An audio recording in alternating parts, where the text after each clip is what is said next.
refugio para los hombres. Jehová será refugio para los hombres. Refugio será para el tiempo de angustia. Refugio será para el tiempo de angustia. Una vez más. Jehová será refugio para los hombres. Jehová será refugio para los hombres. Refugio será para el tiempo de angustia. Refugio será para el tiempo de angustia.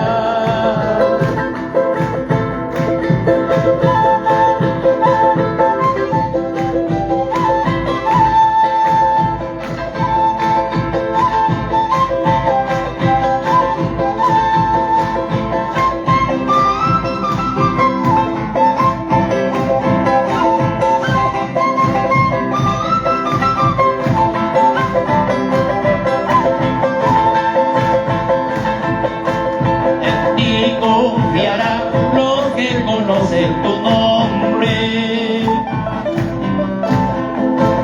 en ti confiarán los que conocen tu nombre.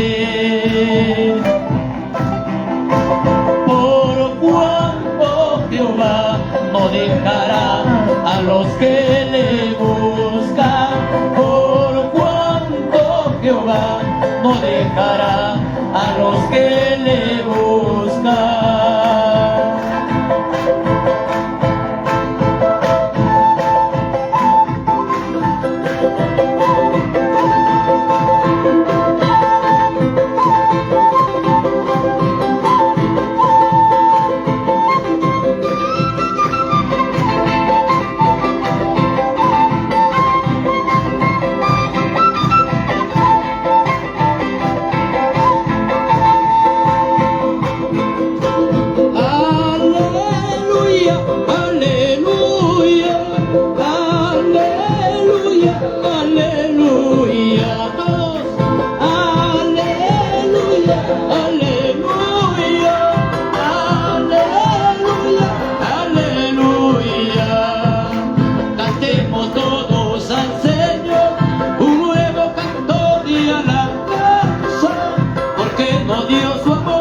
Y su gran misericordia.